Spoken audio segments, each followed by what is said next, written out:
And welcome back to another week of Behind the Lens. I'm Debbie Elias, film critic, creator, and host of Behind the Lens, where we go behind the lens and below the line with all those movers and shakers, the film and TV makers, the producers, directors, writers, actors, cinematographers, production designers, costume designers, film editors, sound mixers, the masterful VFX gurus, composers, stunt coordinators, you name it, and you know I'm talking to them.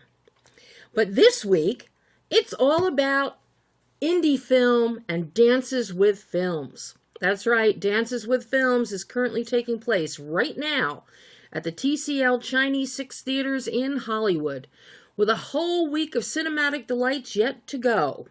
The festival opened on this past Thursday. So you've got a while. You've got a lot of time to see some great indie films. Now, you all know my love of indie films and filmmakers. And this has been unwavering for decades.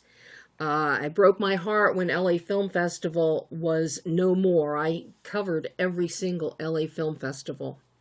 And I'm so happy to see that many of the indie filmmakers that I spoke with and films that I covered over the years while LAFF was around, they have now gone on to do wonderful things. And as a matter of fact, a couple of those filmmakers have films this year in Dances with Films.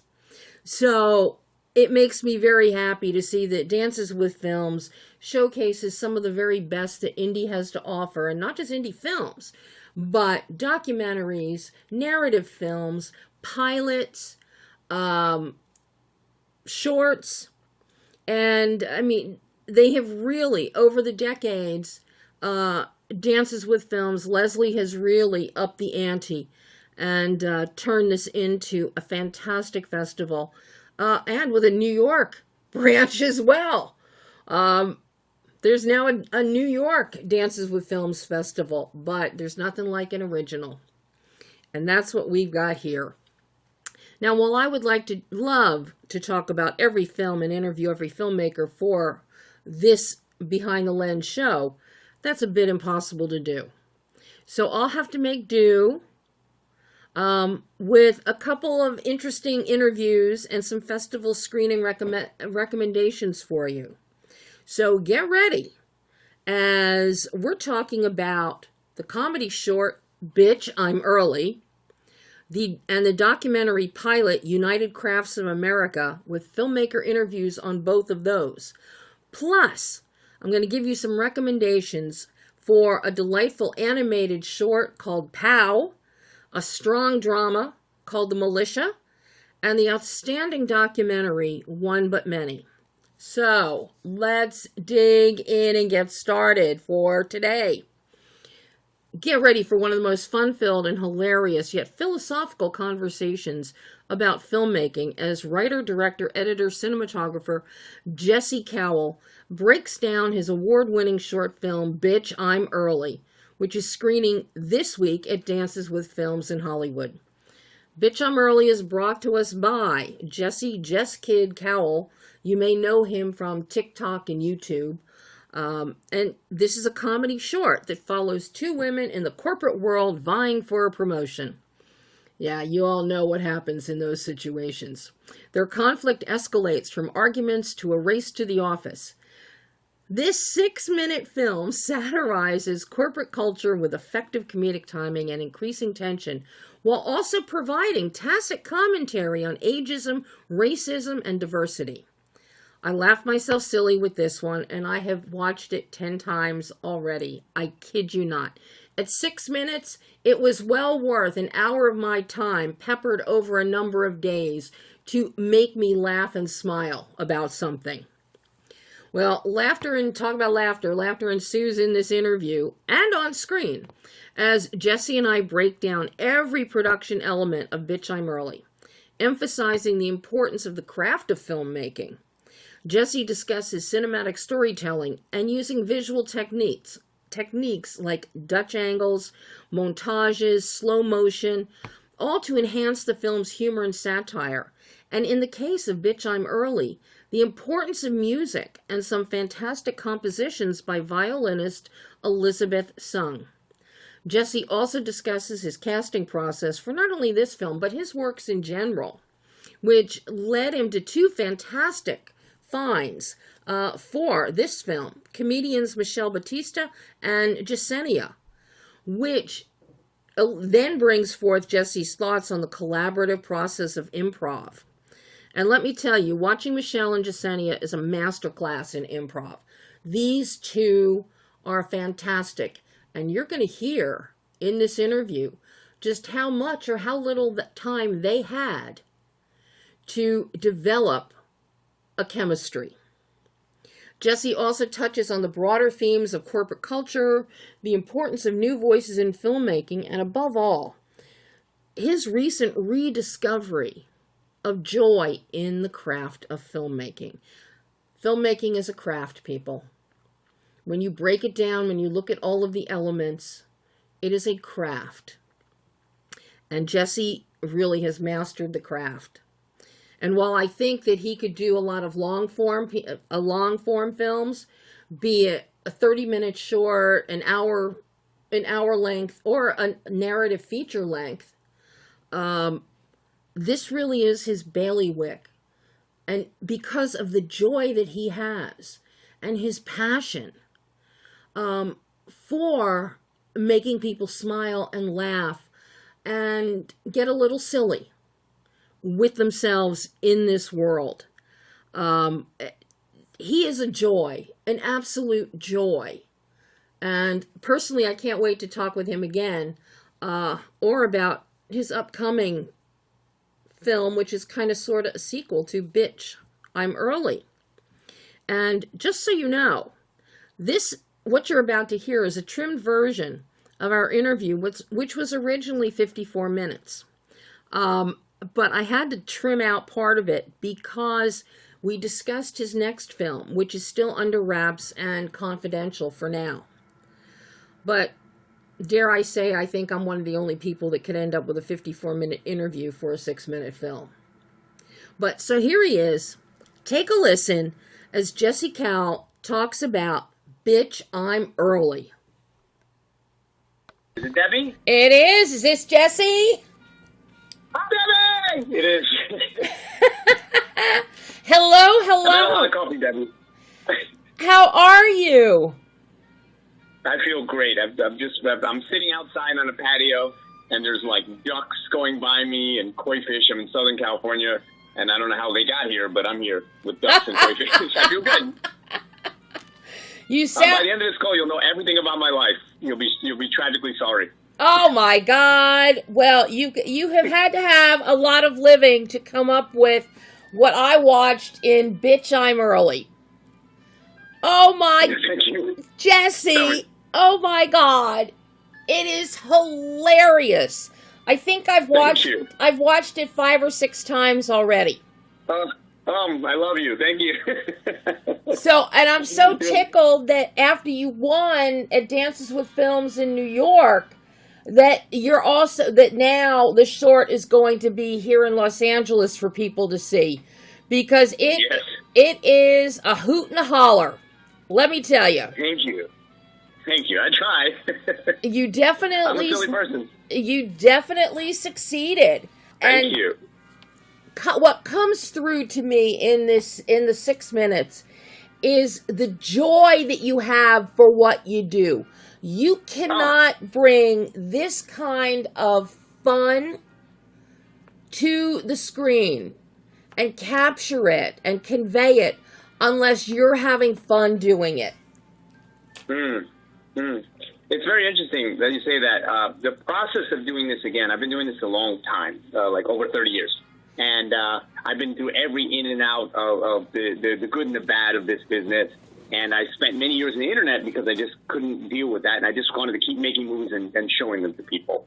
But at some point I started to burn out a little bit on, the lack of opportunity or whatever that was, the ups and downs of an artistic life. My mom's a writer. I've watched her go through her life too. It's hard for everybody who does this. And about 2 years ago, or a year and a half ago, I said, do I still want to do this? Is the love there, or am I just doing it to get some sort of recognition or fame, whatever? Or do I truly love this? So I got this camera with the kind support of my amazing partner and girlfriend. And I just started walking into local businesses and saying, and because I didn't want to wait for actors and scheduling and 6 months, because I wanted to build a troupe from the ground up. So I started walking into businesses and said, hey, can I just shoot a video for you? And I'd make like a symphony out of the pizza shop. And the bar downstairs, they're my new best friends. I'd make like 6 videos for them because I was just practicing different styles within their place and being with people and seeing the world through cinematic eyes. And as I was doing these videos and this love that was coming from these businesses, which I said I did all for free and they're getting those free promotion, they loved it, this love was being generated in me again of cinema. And so I said, okay, I'm ready to do this again. I found the joy of doing this again. No more, I'm trying to do this because some agent or manager might recognize me. I mean, I hope you don't mind if I curse. I don't give a damn. I don't care. I just wanted to make something incredible for myself and for my team so that we would love it. And so the process of this was born from that. And then all those businesses, they're in the film that you watch because they said, please shoot here. I'm like, okay, let's do that. And then we'd have the actors, you want to improv? Go, and let's just make the best possible we can with zero expectations. And I'm glad that comes across because I love the people like Jacinia and Michelle and my friend Carrie who are in it. I love them so much that I'm glad that that's coming across to you, our joy, because it's there for us. Oh, I mean, just absolutely, 100%. And to survive all the ups and downs and everything of this business, this insane business that we're all in, the fact that you can take the downs and turn them into ups with something like this, it's just kudos on you for doing that, Jesse. Thank you. Well, they can't.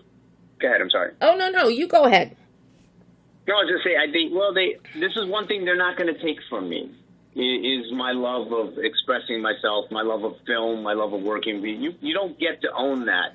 You don't get to frame that by this really sometimes, not always, but sometimes really corrupt, awful industry that allows monsters to exist in it. That's not going to steal that from me. I can do whatever I want when I want with wonderful people. And because of things like the internet or festivals like Dancing with Films, there are outlets for people who are creating, incredible stuff. And I'm one of them, but that's for other people to judge. But I'm just glad that there are places that are like, no, we see you. We see you. And I'm like, yeah, thank you. And I almost broke down at the acceptance speech in New York because, finally, people just see the craft because that's what it needs to be about. We need more voices that are good, that are crafted. We need it as a society. And we're out here. And I hope that there are more places like Dancing with Films and like yourselves that recognize not only the need for it, but the joy that it brings you. And I really appreciate it. Well, and you just mentioned a very important word that I'm going to jump on now, the craft. The craft of filmmaking. Because I got to tell you, Jesse, number one, this is very cinematic. Thank you. It looks absolutely beautiful. And I know, you're your own DP, you're your own editor, writer, director. But it's very cinematic. Your visual tonal bandwidth is outstanding. This is light and bright, not only visually, but also in the tone that follows it. We've got cutthroat people in an office setting. We've all been there. We've all seen it firsthand. And you could have very easily gone dark with that, but you bring the comedy of that. You ramp up the comedy, you take it to the extreme, so you are light and bright and energetic from beginning to end. Then you bring in your incredible violinist and the music. And then you take your visuals even further. You've got a ton of Dutching, which is fantastic because you capture the freneticism of these two women trying to kill each other to get this promotion. You've got a ton of close-ups. You love ECUs that work really well in this format. They work really, really well. You also, as music is ramping up, as you've got, a race to work montage going, and I'm a huge fan of montages when done well, and yours is done really well. But then you counter that speed and that race with slow motion to exaggerate it even more. You have left no stone unturned with the production quality of this short, Jesse. Oh my God, thank you so much. I mean, my goal, right? I'm gonna have an honest moment because I'm very careful not to say things that I ever want to come across as egotistical, right? Because I even hate that side of myself that feels that way. But I love all of your thoughts because they're so specific and smart and wonderful, and a lot of people don't notice those things. And what I said with this film was, I'm going to show them what I got. This is me being like, I'm going to flex on this.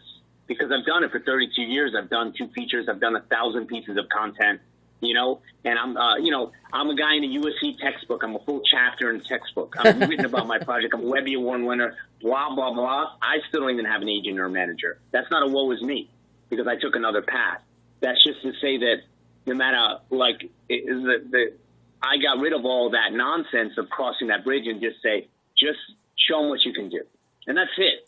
Like, show them and cram as much visual, and it was a challenge for me to, how much visual information can I cram into a small space and still make it legible? How many multiple montages can be running at once and yet still concurrently move the story forward? It's just fascinating to me.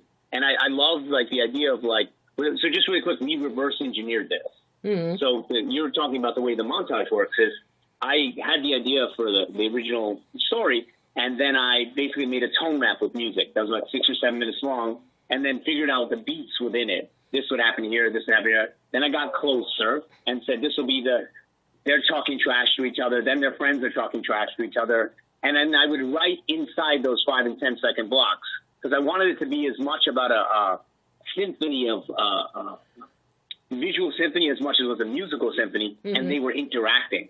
So I had the film pre-designed with just stock footage first.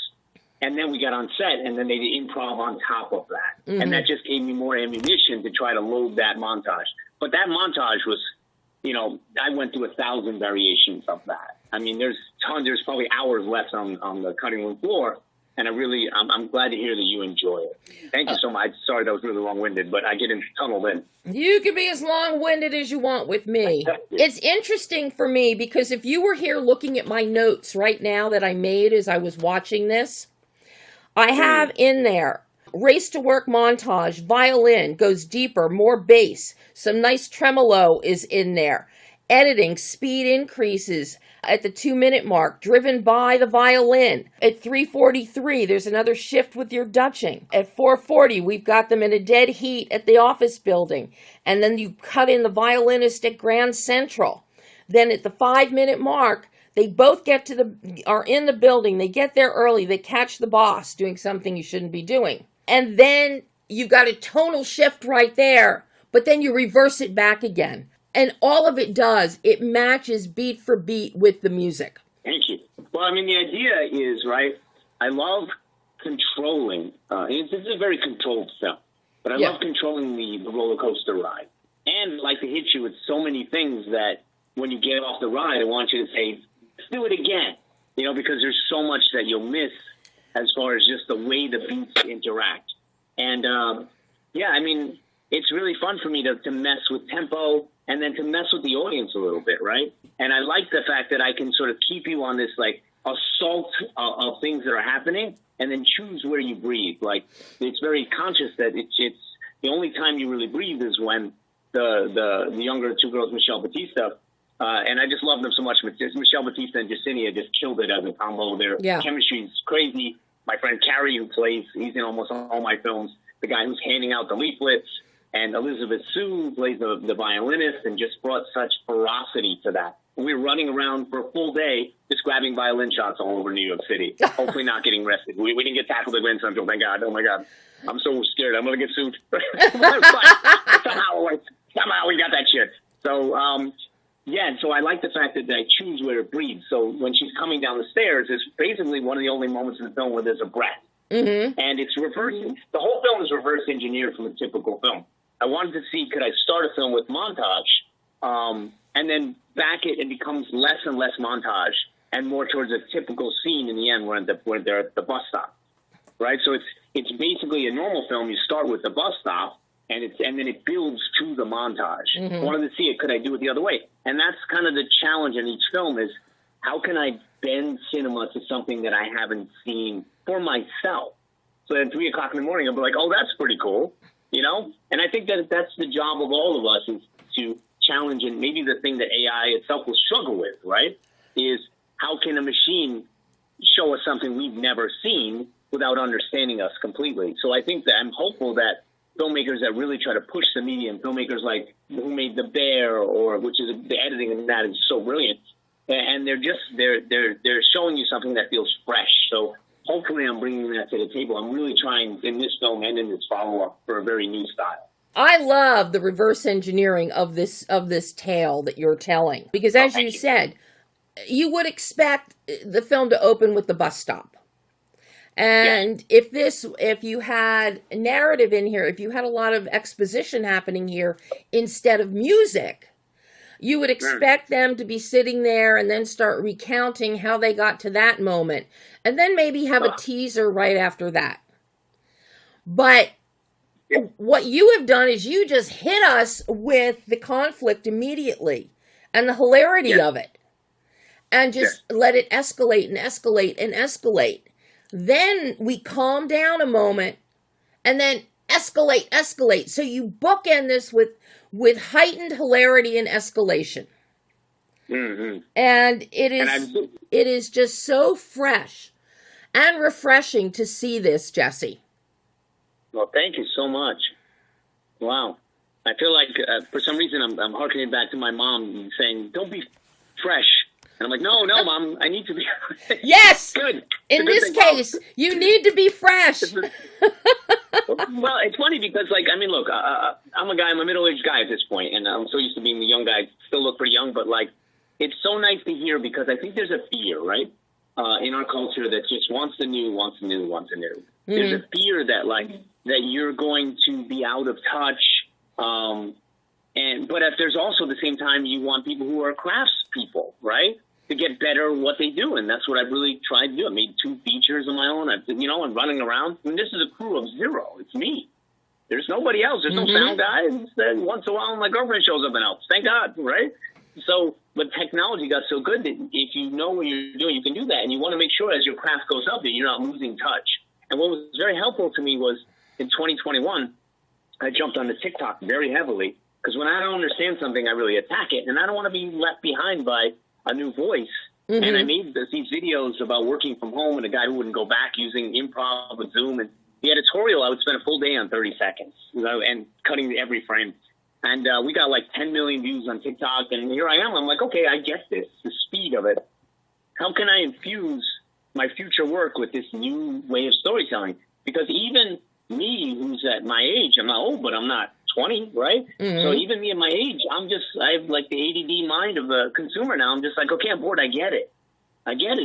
Just show me through it. And then really at the meatier parts, that's when I want to slow down and really absorb it. But everything else, just show me, and let's get to that other thing, because it really invigorates my mind, this type of filmmaking. And I'm not saying everything should be, things like Andor and the brilliant things that are coming out, those are deliberate in a great way. Yeah. But I really like this type of speed button. It just does something for me. Well, and in today's consumer-oriented social media society, speed is what works because people don't have an attention span. With your mother being an author, I am sure that you are capable of a very long attention span. Yes. I hope so. I don't know if society's draining it out of me. So you're certainly holding my attention very well, and you're very kind. That's very sweet of you. I feel great right now. Thank you so much. So I am sure, without hesitation, no, you can definitely do as much long form narrative as you want with a lot of exposition and meaty dialogue, things like that. Yes, I have. Yes, but capture attention to create energy. You need the rapidity of what you give us in something like Bitch, I'm Early, because that is the mindset of people today. Well, I really feel like with what you're saying, right? I love deliberate filmmaking. Yeah. As long as the rules are consistent. Yeah. Meaning that, like, I love things that have a slow burn, as long as there's a tonality to it, as long as there's a vibe in that burn. Yes. When it's just a slow burn and I'm like, there's none of that intentionality of presence or vibe or tone or whatever that word is that makes me feel tension or feel sadness or feel excitement, but even slowly, it's just like building. I love it. Yeah. I love it. It's just the rules have to be consistent. Yeah. For me, I found breaking in as a filmmaker, and I don't even believe in that word. I shouldn't even say that out loud. But to be noticed, to be elevated in our society, in the sense of having more crews to work with and having this kind of voice grow, I believe that filmmakers really should focus on what is not only their voice from a narrative perspective, from storytelling to writing, what is their point of view from a cinematic perspective, from a sound perspective, from an editorial perspective. And, the greats of the Hitchcock, they had that, right? I'm not saying that's me. That's for other people to judge. But I also found that if I want to be elevated, the only way that I'll be seen in an industry that likes to, unfortunately is not a meritocracy at all and likes to not allow fresh voices in, is to not be a journeyman or woman, not be somebody who's just confident enough and here I can make a comedy and it's very funny, right? Because anybody, their cousin, they can slot in to direct the next thing, But to be a distinct voice like a Quentin Tarantino or Scorsese or, all of these people, the second I think of it, Coppola, the second you think of them, Spielberg, you say, oh, I know that film just based on the style of it. I know their voice just based on how it's being communicated. And I think that's what, at this point in my career, in my life, I really wanted to get to that and say, okay, what does quintessential mean? And I really liked the fact that in this film and the follow-up, which maybe I'll send you a private link to, nobody's seen it, like I'm starting to apply to festivals now with it, called Where's My Package, which is about consumerism gone insane. And what is stuff and why do we need this shit? And why are we driving each other crazy with it? From the point of view of an addict, right? So, and it's strange like this, but it's very different, twice as long, and it near killed me. And I went right back to back with that film. Why did I do that? I don't know, because there's something wrong with me. But the point I'm getting at is the distinctness of the voices for other filmmakers, especially younger than me. I'm just encouraging, find what makes you unique. Yeah. And you don't have to be my speed. You don't have to do anything like what I did, but what's your way of telling stories? This is cinema. It's not a play. Yep. It's not just like two people in a room and there's a lot of weight on them. And I just really want to encourage people, just find your thing or just keep crafting, keep working at it. You don't have to be great out of the box. Just find it. I'm still trying to find it, to be honest. This is an exercise in this search for that. And when I'm gone from this planet, I'll still be like, I'm trying to find it. And it's that exploration that interests me, right? I'm not great. I'm just always chasing that. When I heard Timothée Chalamet on that stage say, I'm chasing greatness, I can relate to it. Yeah. Because we all should be chasing greatness. And we shouldn't be put down by using that word. We should say, that's awesome. You should be. That's the point, because hopefully the films resonate with people like they did with you. I'm really happy to hear you liked it. Something that always comes to mind for me is the expression, and I've heard this countless times from veterans in many fields. Learn one new thing each day. Learn a new editing technique. Learn this, learn that. Learn a new word, vocabulary word, but learn something every single day. Yeah, my mom's 82, and she's like, I need to learn more. I'm taking Italian lessons. I'm learning this. I'm learning that. She had a book that took her 40 years to come out. 40 years. Wow. And it finally came out 2 years ago, and it's like, and we promoted it. We got like 1 million impressions to get people to buy some of it, and it's just like thrill of a lifetime. She's 6 published novels, but she just never stops. She's my inspiration, and learn from people who have done it more. And just, we're not all coming out of the box great. We all just strive together, especially in this moment of, anarchy. Yeah. Right? Like voices that are striving and strong and subversive sometimes. Like this is a subversive film, in my opinion, because it takes a real shot at the bullshit that goes on and the lack of caring that comes from nameless, faceless corporations. It's the truth. And that's why I think it resonates with people, because we live this shit. Yep. And you had mentioned how the hyper reality of it is. I love stuff like that because it's so absurd that you have to laugh at it. It's fun to laugh at it. It's like when you're in a hospital, jokes happen in that hospital because it's so awful that it's hilarious. Yes. And I think there's joy in that. We have to find the joy in the misery of going to a effing office every day and the backbiting, you know, and the awful little like job justifying for the person who doesn't want to do anything. And in a system where we could be more collaborative. Mm-hmm. Anyway. So I'm curious. Okay, I'm done. Scene, sorry. No, you're absolutely right. And the whole idea of taking it to the extreme, it's like, and Annie can even tell you this. She knows my history, like with my condo flooding. I've had 39 floods in 27 years. And everybody says, you know, oh my God, that's like, oh my God, you know, why, you know, you're laughing. I said, you have to laugh. Otherwise, you're going to sit down and cry. And that's some of the importance of a film. And I call this a film. It's 6 minutes, but it is a film. That's the importance of a film like this, so that we can laugh at the absurdity and ridiculum that we encounter every day. Yeah. You have to. I feel like in your house, it's like you should have Annie and her cats come over. It could be like Noah's Ark every single year. My one brother likes to joke about that, and it's like, well, do you have the Ark built yet? No, that's funny. Yeah. Right, beat me to it. Sorry. hashtag brother that got there first, jelly. I'm like middle-aged man, and I got them all, baby. I got them all. I'm the cringiest. But see, the cringe list is fun. Which begs the question, was there any one thing that inspired you to do Bitch, I'm Early and tackle this particular subject? You know, it's very interesting. It's funny, like ideas, I think one of the skills of being a creator is you see these things flying by in your mind and then just grabbing the interesting one. And then you see, like, somebody will say something and then you grab that. Or another creator will say something and say, no, that's your thing. Don't let that go. Write those 3 words down.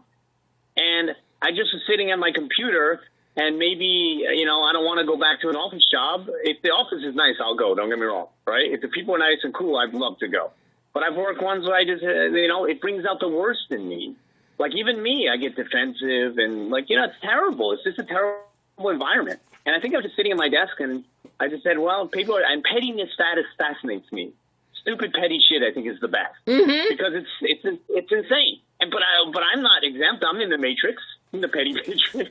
Right? So, like, I had a friend. I used to say he works as a store manager. Like, he was the gold medal winner every day of the petty games. People would like push change across at him. He'd get all their change from whatever they push. He'd push it back across the table and make it pick him up. That shit fascinates me. So why did I do this thing? Because I have a general disdain for fakeness. Like, it's just the way I see it. And I try to be a little bit of a truth sayer of what I see, and I try to cut through the noise. And I think that this is a moment where, you know, society is very lax caring for its people. And I'm not just talking politically. I'm talking about just like, I don't want to just be a number in a system. I'm a human being. And like those corporations, they're soulless. They destroy people. Like, so I don't know. It's easy. It's easy. And I love things like Office Space and all those stuff. So that's probably the pinnacle, right, of that kind of criticism. But I want to be part of that. And I want to do much more of like a cinematic approach. But not just to that. I think it's wonderful when you can do something's wrong here. Not just for a laugh, but you can say something meaningful. Yes. And I really would like to create films that are super layered so that for somebody who just like hates going in office or sees the sort of back and forth sort of like jealousy play and likes the reality TV feel of that, well, then that's for you. That's great, you know? Or the absurdity of the race, the action, and the style, well, then that's for you. But those that really see under it, you know, I've had people of all political spectrums come to this film. It doesn't matter. It's a common ground for us. We all hate being treated like a number. We all hate that we turn on each other. So that's common ground. And I want to make more films that sort of are equal opportunity offenders and can find that common ground of like things that are just wrong in culture that I take, a shot at. F them. I don't care. I'm a very rebellious person. So maybe I'm better off. Hopefully I get a big Hollywood deal where they just leave me alone. That will never happen. Okay. I get enough money that I can go make great stuff and not have to go back to an office where people are just angry at each other all the time. No, thank you. Okay, now I'm going to be petty, Jesse, because you stole my tagline that I have had for over 40 years. Equal opportunity offender. Let's go. You stole my tagline. I'm sorry. Well, your brother beat me to Noah's Ark, so I'm, the payback. How do you like it? I'm just kidding. You're wonderful. I'm just happy, and I think that the films, I do these films, and I've done them for a few years. I had a project that I was pitching out for a TV show years ago.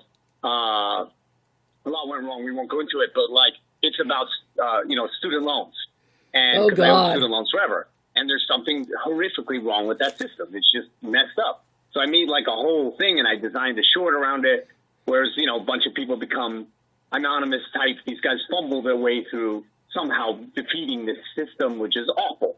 But I like to just explore things from a three-dimensional viewpoint and really show all sides of the argument if I have the opportunity.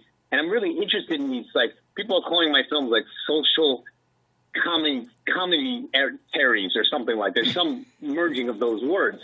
Because I think that the undercurrent of all good comedy is something significant. And I think it's such a wonderful way to access people because their guard drops. Yeah. Because if you come at somebody directly with a topic, they get very defensive. And I want you to laugh. I want you to enjoy it and then say, okay, I'm trying to say both entertain you, but also just make you think a little bit about, is this the best way for us to be towards one another? Mm-hmm. Should we be buying stuff from Amazon every day and feeding that beast?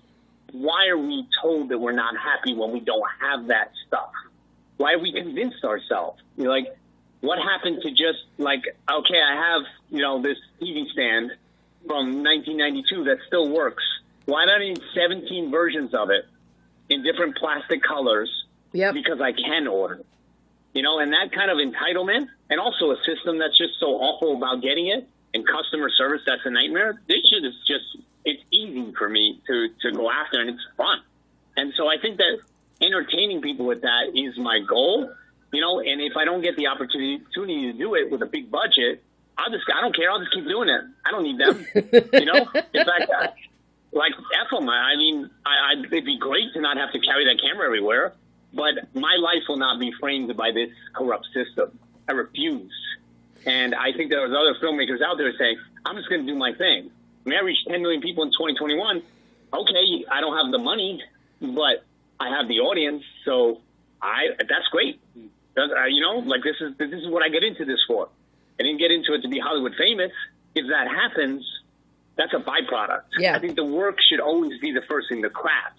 So when you came in me and you said to me, you come at me, listen, we're not fighting, but you came to me and you said all those wonderful things about the craft, my heart melts because you see me. And I really appreciate you for this, because to be seen after all these years of feeling a bit invisible is humbling and wonderful. I mean, Jesse, it's all about the craft and what goes into it. I grew up, my dad spent 60 years in broadcast television in Philadelphia at the same place. And so I grew up in the days of live television and in the days of you fix this. You don't just buy something new. Yeah. You merge the technologies over the decades. So I got to see firsthand about the craft that goes into something. And then I got to see the craft when I got into production, when I came to LA, the craft that went into fancy TV shows and big budget movies versus local programming. It's all those component parts that without any one of them, you have nothing. And this is what people overlook, what they forget. I mean, some of the best emails that I've received from readers or listeners over the decades have been because I break it down. They've said I make them feel like they were there watching it be made. Oh, it's wonderful. That's a gift.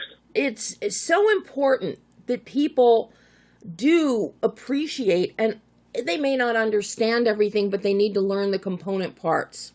I mean, I think that the easy way out is not good, right? Yeah. I think that what you're describing, you just made me think of, and when it's of filmmaking, but society, right? But it could be anything. Mm-hmm. Is like, I've come up with this phrase in my mind while we were talking called, we are the glue, right?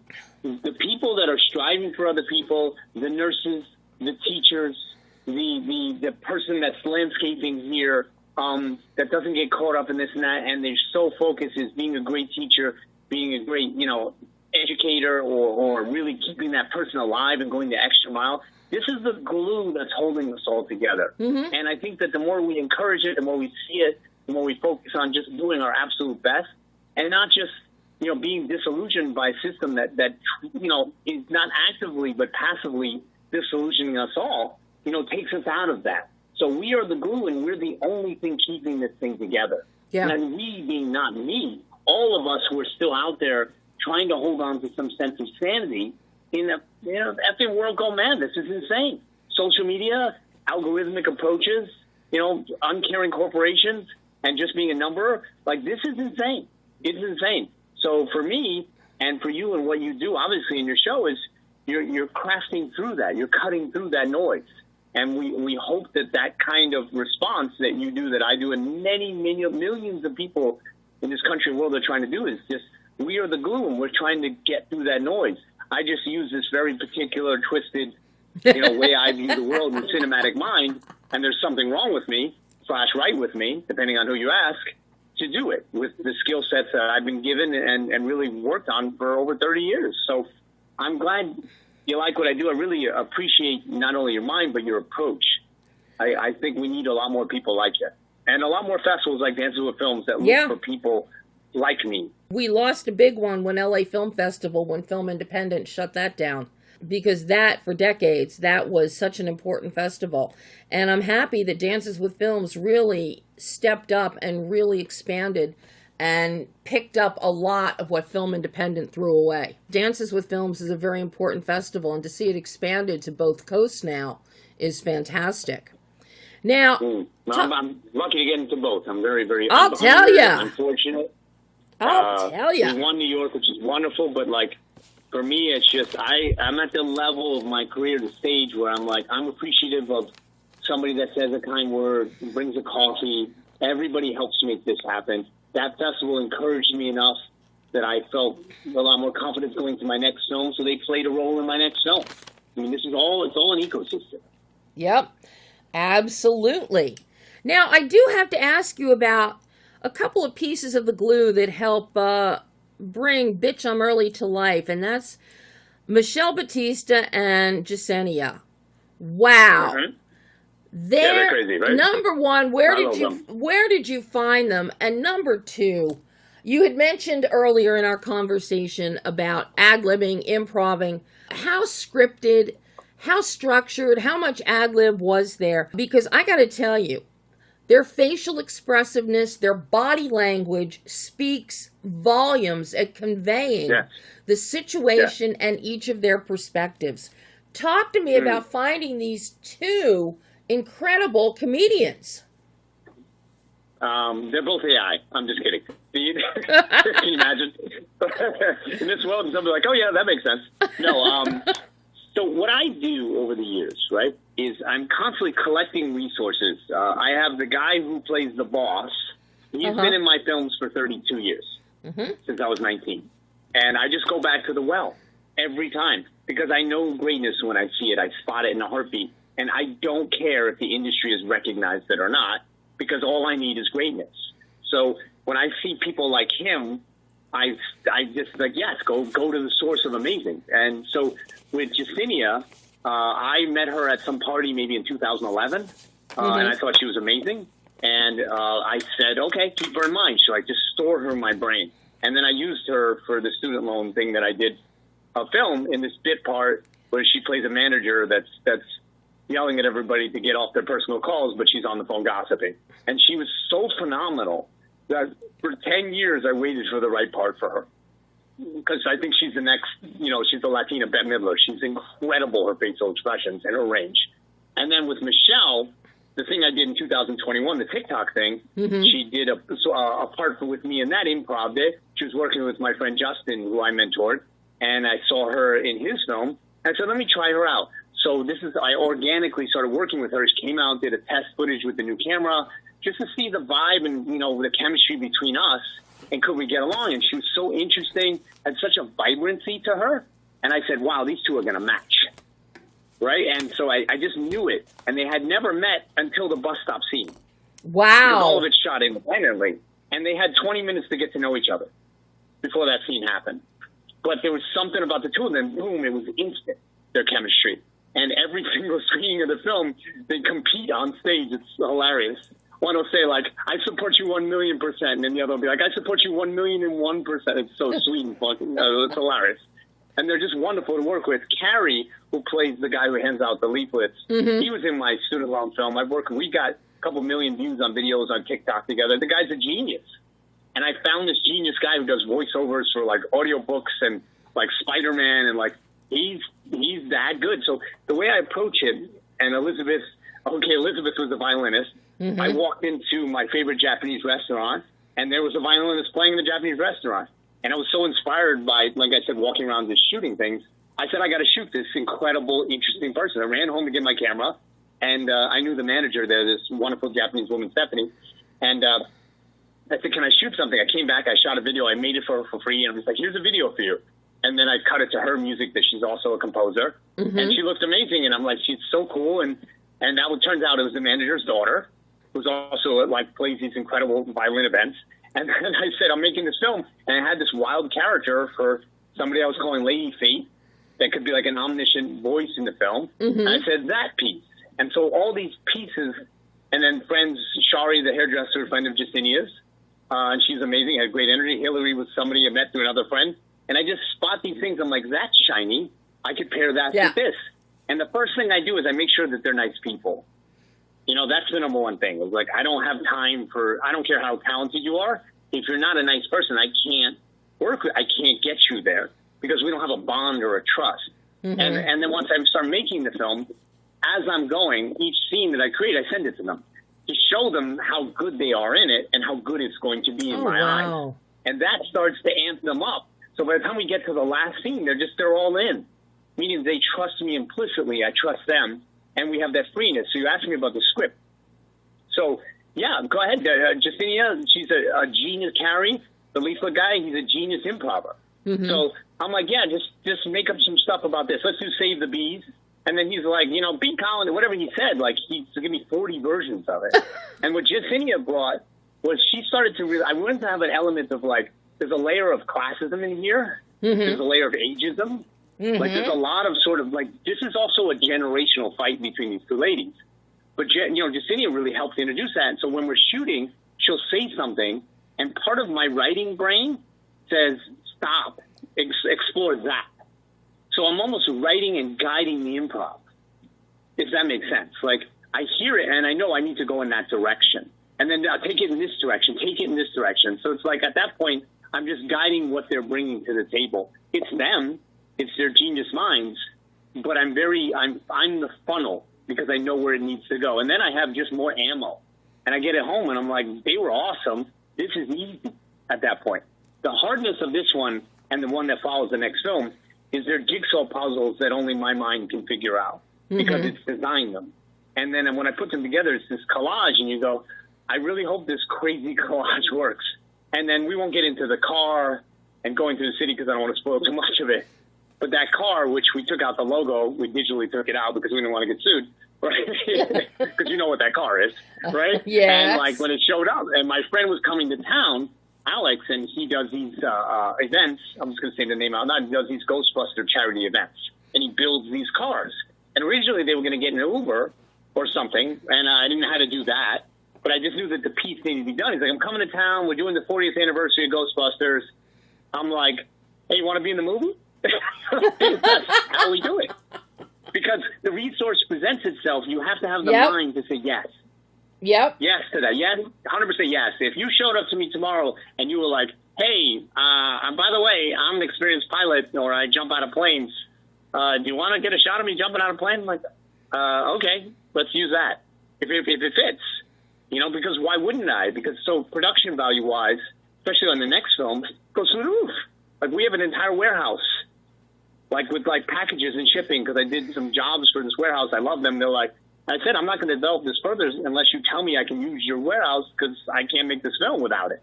He's like, yeah, man, come on, it'd be sick. I'm like, okay. Now I've got a thing that would cost me $200,000 for free, and there's like come anytime. It's crazy. You just got to be open to the universe and what it gives you. Mm-hmm. And in this case, I feel the gifts. I love them so much. If this turns out that one of them gets some sort of real opportunity, they don't have to work that shitty corporate job, then I've done my job in life. It doesn't have to be me. But I want to feel like I have an impact on the world, as we all do. And I feel really good about where we are with this. So well, I'm very appreciative of you. Thank you. Well, I have to tell you, Jesse, that at the very least, you will have an impact on the world with this short, with Bitch I'm Early, because it makes people laugh. Yay. It makes them laugh and smile, and we need more of that. If they take nothing else away from this, they will get that from this film. Well, you certainly made me smile, so thank you. Because I think that, like, it's important for me to, as the creator, it's so stressful when you're doing it because it has to be right, right? So, yep. And there is the joy of making it, but it has to be right. And there is a, I'm sure you are with your show, it has to be right. And a professionalism. And so there's moments that I can allow the joy to reflect back at me. And this is one of those moments. The festival is going to be one of those moments. And if anybody's listening, we're going to be June 25th at 5 p.m., June 25th, 5 p.m., Fusion Block 4. And the audience, it'll be a world audience. It plays very well with an audience. In fact, it's a much better experience. And I don't know if you can join us, but we'd love to have you. Buy you a drink. I'm actually going to try and make it over there for a couple films. Yours is one of them I'd like to see on the big screen. I think I told them the other day, I went to the Leslie and Lindsay and Ariana. I know them all now personally because they're just so nice. And I said, this is your movie. You make 2 movies a year, and this is it. And we're just the actors in your movie here. And it's a passion project for them. And it shows. It shows. And we need more Dancers with Films and less of the bigger name festivals that are just there to reinforce a system that really doesn't need reinforcing. We need new voices. We're in desperate need of it. So I'm all for it. And anything I can do to help that festival and anybody in it, I'm there, because this was about, I'm not going to be here forever. My stamp on the world doesn't have to be some name on some Oscar that no one will ever remember who won. It's more to say, like, what did I contribute to this stream of all of us doing this? And hopefully something small that I contributed that was contributed to me reverberates down to a younger person or a person who's older didn't get an opportunity to bring something that brings me joy. I need it. I need more things that make me laugh. So I think it's all just us contributing to the awesomeness that is art, Mm-hmm. Absolutely. I agree 100%, Jesse. Well, this has been one of my favorite conversations ever. I can't tell you how much I've appreciated speaking with you about Bitch I'm Early. And I'm going to do my best to get there on the 25th and see this on the big screen. I can't wait to see what else you bring us, Jesse. I love your cinematic voice. I absolutely love it. And I want to see more and more and more from you. Whether it's 6 minutes. We may get your screener the second one. I'll have to figure out what to do about that.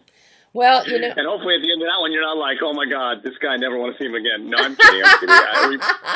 I'll give a little hint, like, these characters return in the next film. Oh, good. Yeah, this is a universe that I'm creating. So okay. They're not the stars, but they're in it. They're in it. And there's a reference to this film in it. Yeah, it's a lot of fun. So I just want to keep that going and keep spinning off of stories that are interesting to me into other things. Anybody out there, I'm just, doing this is hard, and it's sometimes very lonely. And the more you hear from people, the more you interact with people, the more joy it is to do it. So I'm just excited to connect with people, not from a how will it benefit me perspective, not from a transactional perspective, but from a human perspective. Yeah. I love people and I need them. So thank you. I'm happy to make a new friend, and I'm happy to make any friends who are out there who are listening to this. I think it's the joy of life for me. Well, I will definitely get your info from Annie. You can get my info from Annie. We will connect again, my friend. Yay! Thank you for chatting with me today. I hope the rest of your interviews and everything goes wonderful, and I appreciate you. And you just go have a ball at this festival and enjoy every second. It's going to be great. It's going to be great. I have to promote for 5 more days. You'll do fine. That's what you got. It's going to be great. I enjoy sharing. You got to get butts and seats. It's part of the job. Yep. It's the antithesis of being vulnerable is to share what you do, but I think it's necessary for the success and to honor the people that gave me all their time. I have to get people to get there, and then I can celebrate with everybody. Yep. It's going to be awesome. I'm excited. I'm very excited. Hopefully I will see you on the 25th. So, yay! In the meantime, just have fun. And we will chat, and we'll chat again later, Jesse. Talk to you soon. Thank you so much. Thank you. Bye-bye. Bye. And that was Jesse Cowell talking Bitch, I'm Early. And as a reminder, Bitch, I'm Early is screening on Wednesday, June 25th at 5 p.m. as part of the Fusion Shorts Block 4 at Dances with Films. You can go online right now and buy your tickets for any of the films I'm talking about, and for any other film that is at the festival that hasn't screened already. And it's a really difficult website to remember. danceswithfilms.com. Yeah, that's it. Nothing fancy. danceswithfilms.com. Now, I'm going to shift gears here for a thirst-quenching tasty treat. The series pilot, United Crafts of America, which is screening at the festival next Saturday on June 28th at 1:15 in the afternoon as part of Pilot Block 5 at the festival. United Crafts of America offers an intimate look into America's most vibrant craft beer cities, uncovering the country's most innovative breweries and the passionate people behind them. In this pilot episode, the journey begins with New York City's own Interborough Spirits and Ales, where co-owners Laura Dirks and Jesse Ferguson blend beer and hip-hop to create one of New York City's most influential breweries, breathing new life into the city's rich brewing heritage. I didn't know about New York City's rich brewing heritage. When I think about a brewing heritage, I think about Pennsylvania and Yuengling, which goes back to the early 1800s. But you're going to learn in this pilot episode, you're going to learn all about New York's history. For these brewers, craft beer is more than a beverage. It's a symbol of identity, community, and pride. From the rustic charm of small-town breweries to the urban sophistication of city brew pubs, this series will show how craft beer is the story of America. Directed by Sergio Camacho and written by Jonathan Adelson, the series United Crafts of America is designed to tell America's story through craft beer. This is the pilot episode that you'll get to see at Dances with Films, which hopefully will garner enough interest and financial backing to complete the series. The first year of which Sergio and Jonathan have planned out to include craft breweries in places like San Diego, Portland, Montana, Asheville, and Boston. Yes, I know, you're probably going, Montana? But when you think about it, I guess cowboys and ranchers out there, I guess some of them in their off time or in the middle of winter are creating craft beer. Of course, we never saw that on an episode of Yellowstone or 1888 or 1923. Obviously, Taylor Sheridan slipped on the job there. But we got Sergio and Jonathan who hopefully over the course of the next year are going to tell us about craft breweries in Montana. And of course, Asheville is a perfect location because of the craft community that is there. Now, in this exclusive interview, Sergio and Jonathan break down the pilot episode, discussing the inspiration for the series, finding interborough spirits and ales, their research process, developing a through line, filming, which I have to say is simply gorgeous thanks to cinematographer Joel Froome, and his use of the Sigma Cine series and Laowa 2X macro lenses. The glass is everything. It also pertains to beer. Got to be the right glass for your beer. Beer styling. Who knew? We have beer stylists. And very important is calling on author, journalist, and beer critic John Hole to serve as a guide. Then there's a musical score. And creating an intimacy with the storytelling and the imagery, among others. Because you really do. Craft breweries, if you ever go to a tap room of a craft brewery, it's intimate, it's small, there's a limited number of seats. And you develop conversations and friendships there that are more intimate than if you go into a loud, noisy bar somewhere. So, take a listen as Sergio Camacho and Jonathan Adelson talk about United Crafts of America. Hi, guys. Hello. Happy what's today, Wednesday? Is it Wednesday? I don't know. All the days are running together. But Indeed. It's a good day because I get to talk to the two of you about United Crafts of America. I got to tell you, Thank you. I love this pilot episode. That's great to hear. Thank you. That's great to hear. Thank you so much. Number one, it is so informative. So informative. But it's informative without being preachy. It's very interesting in the way things are presented, the history that we get of beer in New York and breweries in New York City.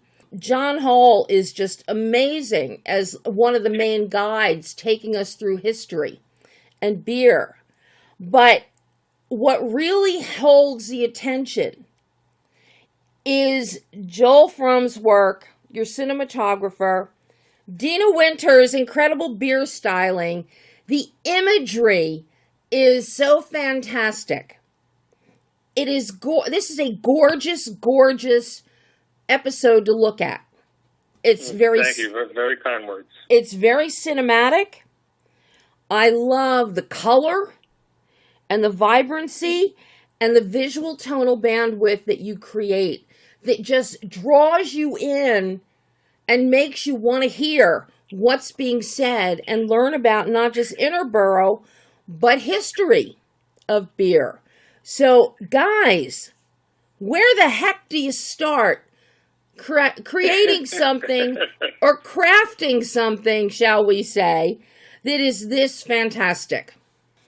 Thank you. That was all very kind. Yeah, no, it was.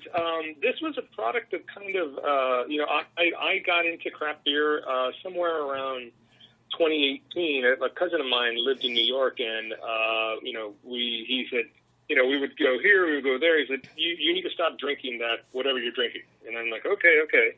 And we made so he's curating me through New York and Brooklyn and all of the amazing craft breweries. We did this. I had no children. I was unmarried then, so it was much easier to spend Saturdays kind of on tour. And when the pandemic happened, it really. So I was at home. I'm like, we're on lockdown. I know we don't like to talk about these things, but it was, I couldn't go to my usual fare.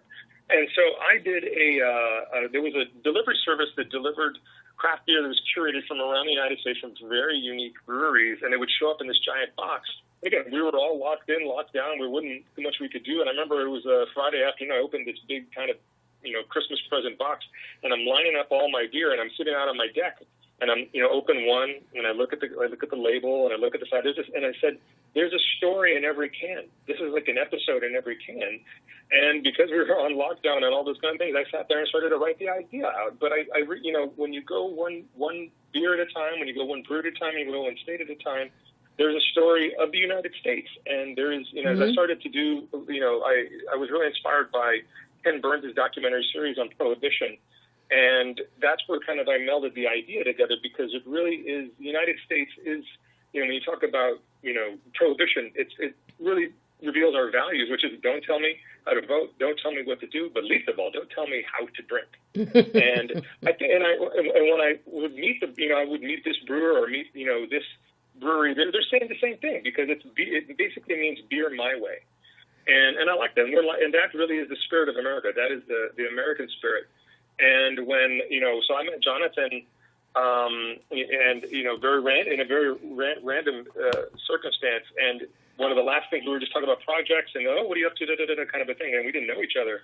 And it was the last thing I pitched. I'm like, oh, yeah, I have this other idea. And it was about, craft beer, telling the story of America through the lens of craft beer. And he sat back down and we went, I think we talked about another 30 minutes to an hour. And he said, let's do it. And I said, he talked, I can't remember when he told me that. And, I had fleshed out some of it. But, and I think Jonathan, what was it, 6 months later, we had a pilot shot. We were in production.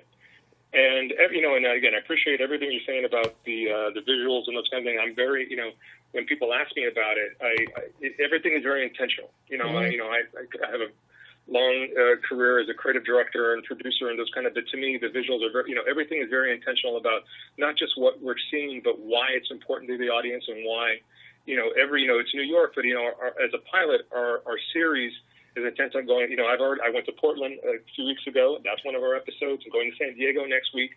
And again, there should be an intentional aspect of what we're showing, because it's always about the city, but then the community, but the people. But in the end, when we put them all together, when we see them over episodics, we have a portrait of our country that gets richer and richer, episode to episode. And Jonathan, I'm sure, has much more to add to this. Yeah, well, first of all, it was 2 months after that meeting, Sergio. It was really How was that? Debbie, thank you so much for those incredibly kind words. I came from more of an outsider perspective. I like to drink beer like, the average person does, but I didn't know the ins and outs of it. And I remember at that meeting, I asked Sergio, why do you want to make this? Like, why now? And he said something along the lines of, we're in a really polarized time right now, no matter what side you stand on. But if there's one thing we can all come together on, it's a glass of beer. And that's what really clicked. And honestly, it became the genesis of what drove the vision for a series, beer being representative of something much bigger than just this drink, but something that builds community and sews together the fabric of American culture, like Sergio was saying. So I went home after that meeting. I started researching, and I was just amazed by how multifaceted the brewing community is. I mean, brewers are a combination of scientists and artists and entrepreneurs and chefs, all wrapped into one. And it's this incredible community that uplifts each other. And also their stories haven't been told. Like, we haven't seen any show that really focuses on the craft beer community and the brewers in a very intimate way like we set out to do. So I really fell in love with the people and their passion and got really excited about telling these stories and bringing them to life. So yeah, it was 2 months after that meeting that we started shooting, but we were really excited about capturing the heart of each individual story, and having that representative of something much bigger than that. Talk about the stories. I mean, Jesse Ferguson's story and his lifeline, so to speak, as he tells his own story, it explains why he got into craft beers, but why he's so good at it. Similarly with Laura, and the two of them are a perfect combo together to run a company. They really know their own strengths and weaknesses, and they play off of that and meld them together to create Interborough. I'm fascinated by the stories, and they're just one little story out in New York. But how much research? There is so much information about history and about brewery. How much research? What did you do in terms of the research to develop something? Because you obviously didn't just show up at Interborough Spirits and go, hey, We want to make a series. We want you to be our pilot episode. Can we just film your brewery? Clearly, you did not do that. No. You're correct. I mean, and we talked with almost every major microbrewer in New York. We talked with everybody. The personality of the show, of the brand, is that craft beer is a David versus Goliath. There's big beer, that's fine, like any big company, whether it's tech or whatever. But we are the representatives of the Davids, and because they're always up against the Goliath. And I think the research came from I started with New York, but I started to look into the bigger picture of why where did craft beer come from? When did it become significant? And when you mentioned John Hall, we were just given a very beautiful gift with John Hall for his natural personality, but also I knew it wouldn't be enough to just go to one brewer. And we see this a lot of other culinary shows where there's this one restaurant or there's this one, barbecue, place. But I knew that there's a big picture with craft beer. There's something and I learned that from critics, and as I started to do my research, I realized that I knew we needed someone more than just the brewer or the brewery owner, because we needed an authority. And granted, I like to have my own opinions, what I like about craft beer and those kinds of things. But I think, the audience needed someone that they could count on, that is a voice that has a pedigree and an education and some, their authorship of their books that they can rely on. And look, but we went to them and we talked with them. We wanted to hear, their perspective, because again, people can have contrasting perspectives, but we also definitely saw consensus. Oh, this one has this, but they are that wealth of larger knowledge. I'm still learning. Again, I just came back from Portland. That place blew my mind compared to the other beer cities that we're covering. And again, it's this constant, again, the educational factor was, I didn't want to sit there, oh, here is the scientific way that this works. I knew somebody was going to find that boring. In the end, we knew people's passions and their why. Every brewer has their own why. It might have been that their grandfather, their great-grandfather, had a brewery in Germany, or something like that. And that's what I love about documentary, which is everybody has their own source of passion for why they're doing something and why they wanted to make it a business, or why this artistry is just so important to them. And when we met everybody, and there were some other great brewers that we talked to, but when we met Jesse Lara, we met them last, but I met Jesse, I told Jonathan, that's it. He's the guy. That's, again, we've been doing this a long time, and I think sometimes we know when we have something there that is the audience can connect with. And luckily, they let us in, because he's a very interesting person. I wouldn't call him this normally an extrovert. He's actually a rather reserved guy, but and it's a big trust. They didn't know us. We didn't have a big show before this, and they let us in. And it was interesting even getting his response when he did see it.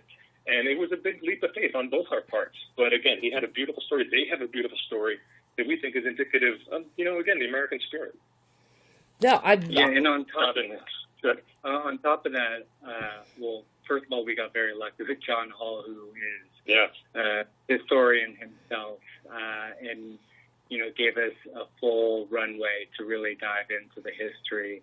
But we did set out to have the city and the history of not just the city, but brewing in each city, have that be essentially a second character in each episode.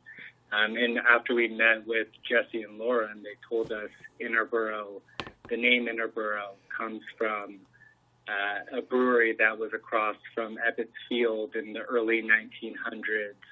And the Interborough Rapid Transit, one of the first railways in New York, we were like, oh, perfect. That is, the perfect avenue to be able to interweave the history of brewing in that city while we're telling the story of Interborough in current day form. So it really allowed us to dive into that history, and while also simultaneously capturing what the brewing community is like in current day New York. Now I'm curious how scripted this was in terms of your timeline, in terms of the editing process, because as you both, I'm sure, know, 90% of the time with documentaries, the through line is found once you have all of your footage. So I'm curious about your through line, developing the through line. Did you have the through line scripted out? Did you find it in the editing process? Can you talk to me about that? Because I think this is so cohesive when you watch it. I'm very curious about that. Yeah, I mean, it definitely, look, I knew we needed a skeleton in order to put meat on the bones. And again, I had ideas. And truth be told, when we first spoke with John Hall, again, we didn't spend days with him. We got a good maybe hour with him, maybe even less. And it was, but we spent more time with Interborough. And I just always had the feeling that people are going to connect with the people with the passion on that screen. But we, it definitely, we had our ideas. I think we kind of like carved, we smoothed out the path, but once it did develop really on the set. And I think we realized that after our John Hall interview, which was in the middle of Interborough, because Interborough was the majority of our production, but it came through with John Hall, and it was just, and I remember looking at John and I said, well, as I, kind of like with, jackpot eyes, I said, this is a wealth. And I always knew that something would come with that with certain critics, again, because I knew we would never have one critic over the course of seasons. We wouldn't just have one. We would find, because everybody has their own specialties in their regions. But with John Hall, he allowed us to tell a bigger picture, because it's not just local, it's not just regional. There's a national story and a national historical aspect, but also something that it goes on day to day, week to week. Again, the business changes, but once we got into the editing, because our production was not long, we only had 12 or 13 production days. It went really, really quickly, and once we cut it all, again, we go through the transcripts, we're highlighting. Jonathan assembled the script brilliantly, but once we got in there, it became difficult because also we had so many good things. Which choices are we going to make, or this storyline or that storyline? But I give Jonathan all the credit for this, because he's the one who wrote it, but he assembled it before our editor got it, because Jonathan, this is what he does. He brings the storylines together. Well, I got to tell you, Jonathan, you really brought the storylines together here. And this is where Joel's cinematography, this is where the lensing is so important, and the beautiful beer styling. How much footage landed on the cutting room floor, because every shot you have is beautiful, be it in the tap room of crowds of people. You've got great tabletop eye level happening. When you go into the brewery part and we're seeing the different machinations within each machine that's back there, all of which are very nice and clean and shiny. That stands out. So it gives you great confidence that this is a respectable establishment. Because I think so many people, when they think about craft beers or something, they think about people making them in their garage, where it's dirty and it's greasy and the cars are there and everything. But no, this is a first-class operation, and we see the cleanliness factor come into play. But I'm curious about the imagery and how you went about and how you approach shooting this. And this is just within Interborough, because then you also have stuff from around the city that's incorporated as essentially what could have been a B-roll and then gets brought in. So how did you go about breaking this down visually in shooting? So for me, this is kind of instinct for me. This is breathing, which is I started doing my tear sheets. I start from, again, anytime I was doing anything from commercials to, again, episodics, I sit there and I'm pulling books. I'm pulling William Eggleston photo books. I'm looking at old photo books. I'm looking at old Ralph Lauren books and those kinds of things, and looking at old movies and taking frames from this. And so before it came to Joel, it was me, myself, and the creative director, Kevin Leoty, who we've worked with for more than 20 years, brilliant Emmy-winning creative director. He and I told him, Kevin, this is what I like. He's known me for years, and when we put it together, we have our own language, but we sat there and we looked through. We created our boards. We created our boards for what I knew we needed for these types of beer shots, what I wanted for the naturalized look of the Interborough itself, because I didn't want Interborough itself to be overdone. We didn't want to dress it. We wanted it to be as it was. And again, obviously it's a pilot, so we're shooting very minimal, but it worked for us. And again, when I brought Joel all of the looks and all of the varying things, it was my first time working with Joel. And boy, even Joel's working on my other feature doc, and we just it's like we understand each other. And when he sees it, he gets it. And when it comes to, to me, I wanted that cinema feel. I wanted these lenses. I want, even when I go to my colorist, everything, we developed the look before we were in the shoot. And that, again, and seeing it on set is important to me as much as possible, so that, we're getting that vision, we're seeing, but at the same time, there were things we discovered because we didn't get to spend 2 weeks just at Edinburgh watching. We only had a couple of days. But again, Joel's background is in film, and which makes it even easier to get that beautiful film look and the kind of style. But again, to me, I always, I love looking at movies because, New York, there's a bazillion movies about New York, so I go looking at every single one of them, making tear sheets, I'm making shot lists, I'm looking at it, and making references. And I knew New York is a city with heritage, and we wanted to have that feel. And again, it'll feel a little different when we go to a San Diego episode, a little different when we go to a Montana. But again, everything was very intentional. I still have all the boards, I have all those kinds of things. But we did leave a lot of things on the cutting room floor. But we also know that there are things we can use that might show up in a different episode for different reasons, because there's so many different things to talk about. Something that you also do that I found very important here is you never go with wide shots. Everything is pretty much a mid shot, either mid shots, close-ups, or ECUs that you're using here, which keeps a very intimate feeling. Subconsciously, it feels very intimate. Like if you walk into your corner little craft beer tap room and it's very small, it only seats so many people. There's an intimacy there, and you really capture that and convey that with the framing and keeping it small rather than going big. Yeah, it was. I mean, again, it was very intentional. We use macro lenses, which are really going to narrow our field of view. And for a lot of the beer shots, again, we can get up close with some other lenses. We can do that, but again, we wanted, like you said, that intimacy. Well, I think craft breweries are about intimacy with their community and about intimacy with their customers and even the product. Again, they hold it so dear.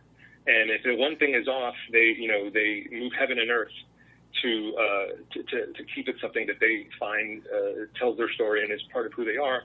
And I wanted the same thing on the visual approach. So again, it was a lot of, again, when I brought it to Joel, I said, look, these are our shots for, we're going to use these, again, and Joel does what he does, but he got it again, and we went over it. But we really, again, I have to give credit to the team because, even Robert Scoville, who has a lot of, film credits for set decoration and those kinds of things. All of those pieces come together. And again, Dina Winters was a brilliant stylist, but those things matter. If Dina was not there, without that beer sweating on the screen, it doesn't make you as thirsty. And that's what we wanted to do. We always wanted somebody to walk away with the idea that, boy, am I thirsty? And I might be hungry too. And that's the big picture, is that we're working on those emotions, but also just hopefully in the end connecting with the people. It did make me thirsty. It made me. Help you there if you need help. Look, it made me thirsty. If this leaves you thirsty and inspired, then we've done our job. It left me thirsty, so much so that at 8 o'clock at night I thought, do I want to take a shower and get dressed and go to my local bar and have a drink? It is on our mind, and even again, we're here in the pilot, and we're working, about getting our entire season. But those are things we want to talk about when we go to have that distribution discussion, because that's what an Uber Eats would love to hear. That's what a Seamless would love to hear. And again, that's a business aspect, but in the end, it's still down to people and delivering things that make them happy. Mm-hmm. What lenses were you using on this one? Because it is so beautiful. So we used our primaries were Sigma Cineseries lenses. Those are our primaries, and then I have a Laowa 2x 100mm macro, and that was our workhorse for the close-ups. We are in the kind of dynamic of the creation, but I knew that I've used these lenses. I own these lenses. I had them for a while. And again, working with the colorist, part of that, I'm a big Cook fan. I love, I love the Cook look, and I knew that we could get there. And again, because I handle everything from pre to post, I know what we're capable of, and I know what it looks like. We did the test that way, and how we achieved that. And we didn't break the bank. Again, when we go to a series, I'm going to be bringing in the Cooks, because I love them. Again, it makes it a little easier in post. But yeah, that's what I was targeting. I love Cook lenses. That glass is just phenomenal. Just phenomenal. Now, another element of this show, of this episode, is the score. You did not overlook that. What were you looking for musically from your composer, from Greg Johnson? Because I love the score. It feels upbeat, it doesn't overpower, and it feels intimate.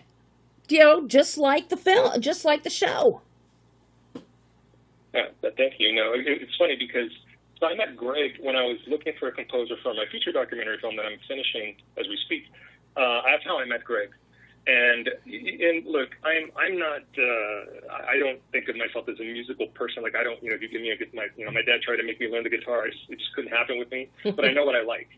And I'm a big fan of Trent Reznor and Atticus Ross. You know, and I love their film compositions. And that's where I was headed. That's what I want. I knew I wanted something that felt, because this audience is, you know, again, even if you look at the history of craft beer, it comes from a certain period of time, from the 90s, you know, when those were first kind of coming around, and that's somewhere in there. But I knew when I heard Greg's work, said that's it. I don't know how you did it, but that's it. And when we were, and Greg really, you know, he had some inspiration on it, but again, I really just leaned on what I know Greg's strengths were when I heard his work, and I just basically tossed the ball up and he hit it. But it was really, but again, there was something that I think just Greg has a gift of finding that emotion in people and keeping it simple so that it's not overbearing. You know, this is about the stories and the people. We didn't want it to take over something else or distract from anything. We wanted it to feel like, even when we were talking, he and I had the conversations about New York and what New York should feel like when we're listening. And he that New York track is my favorite one. He nailed it. And when we were talking about that, the only ones I think we went back and forth on were like the San Francisco stuff, a little more techie. And again, we adjusted it, but again, I love Greg's style. And then for me, again, I'm a big fan of Reznor, Atticus Ross's type of composition, and they just hit home for me. And I felt like it's in that breath with this audience and the certain age group and the demos that we're looking for. Mm-hmm. Now, how excited, because you already screened, you premiered, I think, at Dances with Films New York back in December. Are you looking forward now to what's coming over the next few weeks? Yes. Oh, yes. No, well, we're so grateful to Dances LA, well, Dances period, Leslie and Drew. I mean, they're just, it's a filmmakers film festival, and we can't say enough great things about them, and just appreciative. But I'm looking forward to it because also it's funny, New York is such a different kind of film town than, I started getting a lot of my old colleagues over the years. A lot of them are in LA now, and I'm letting people know this and that, and I forget how LA jumps towards everything, and the rallying of the community, kind of like the way beer. It's funny because craft beer is like that. Craft beer, when they need something, they jump towards each other, and they're there for each other. And so we're really looking forward just to, I think, with the energy of Los Angeles, and again, at the Chinese Theater, what more could we ask for the history? When you say cinema, to me, that's cinema. Yeah. And so again, we're just hoping we can, get it, let everybody know and get some butts in the seats, and again, we want to toast with everybody after the fact. We want to have everyone over for a little happy hour and those kinds of things, because that's what this is about. Again, but it's about people coming together. But again, can't say enough great things about Dances, and hopefully this helps us propel forward so we can get that first season finished. So yeah, I think we're very conscious of this is the start of our journey. So we're really excited to show this on the West Coast for the first time, get it on the screen in the Chinese Theater, which is an honor, and get more people to see it and see that this series has real legs and heart, and hopefully find a home for it so that we can get out to San Diego for the second episode and continue to build this series out. Are you giving away free samples at the Dances with Films screening? I guarantee you that will get butts in the seat if you are. So we're waiting, but yeah, John, you answer that. Yeah, so we're working with Malibu Brewing Company. We wanted to, support a brewery that was affected by the fires in some form or fashion, and just kind of give back to the community because they've given so much to us. So we connected with Malibu Brewing Company, who has done a lot of work in the relief efforts in Malibu. So we're talking with them. We're hoping to be able to pass their beers out for all of the audience members coming into the theater, and make it a little bit more fun, make it a little bit of a party.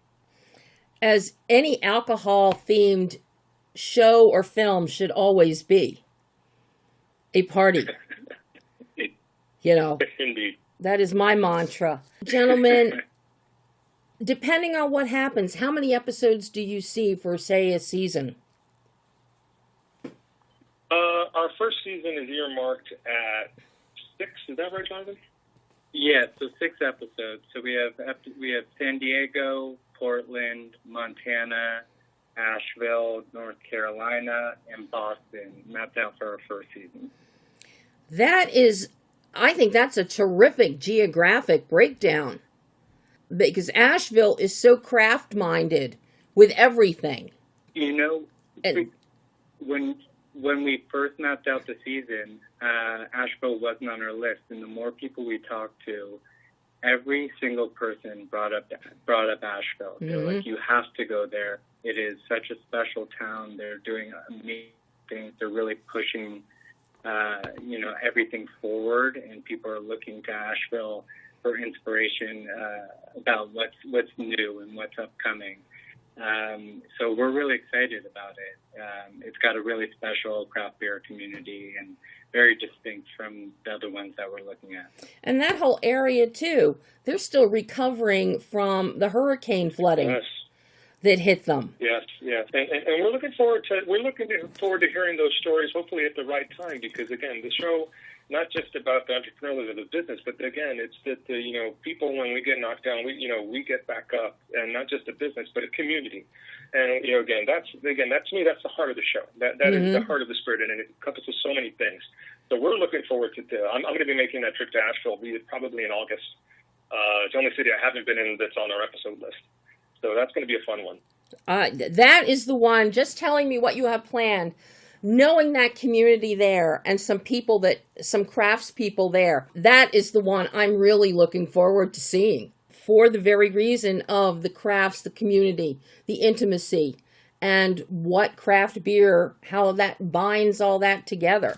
So I'm excited about that one. And I am curious about Montana. I did not know they had a craft beer community in Montana. That one surprised us too, because my original list had Denver on. I lived in Denver.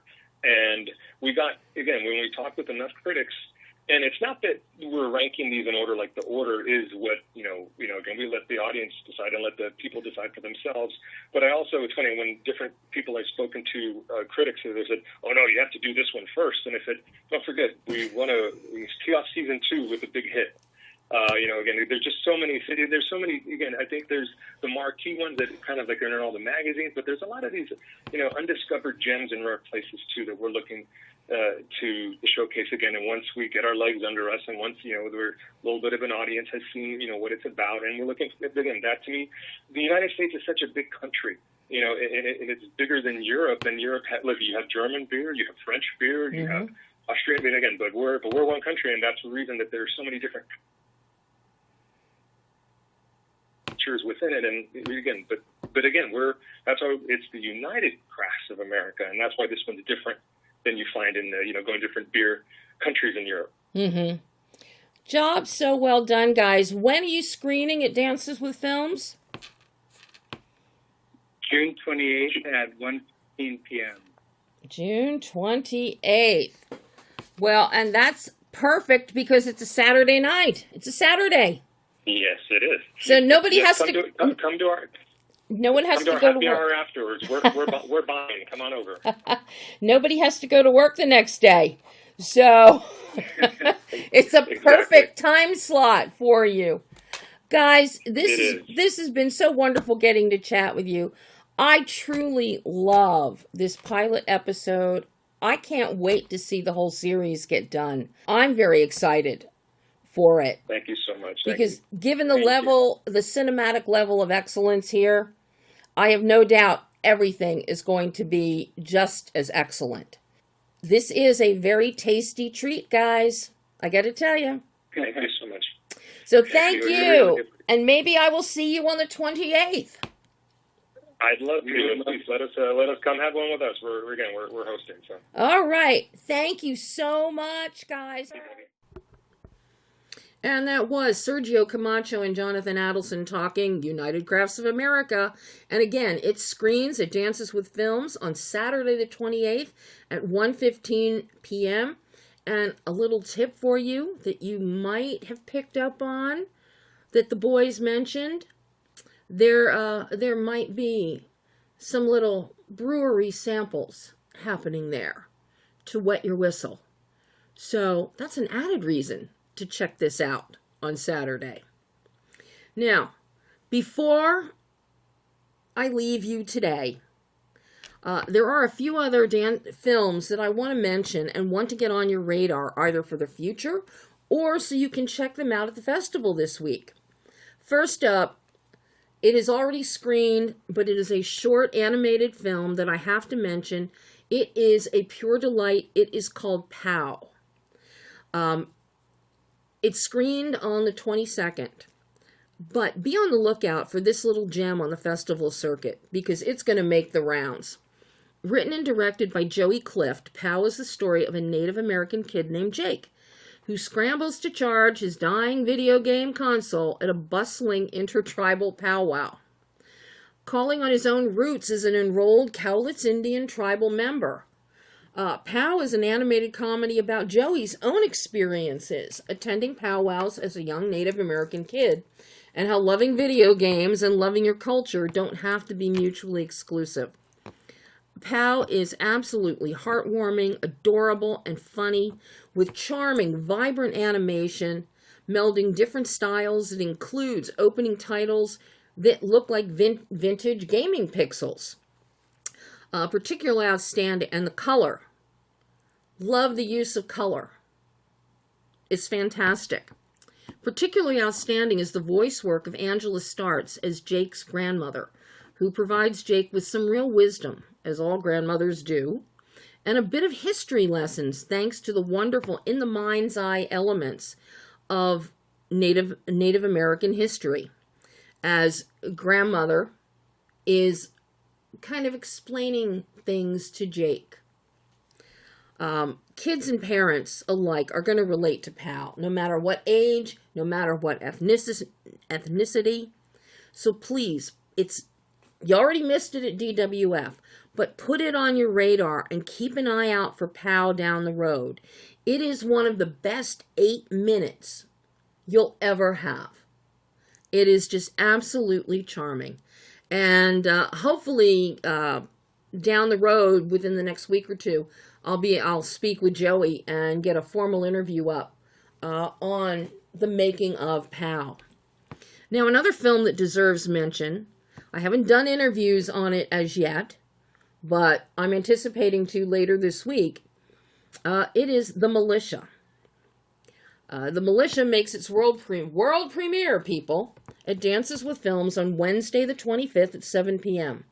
This is the tale of young Daniel Pierce, who dreams of joining the local militia alongside his father when he turns 18. But when his father becomes the target of the local sheriff, Daniel and his friends band together to form their own militia in a troubled effort to save him. You kind of get the idea what's going to happen with this bright idea of teenagers.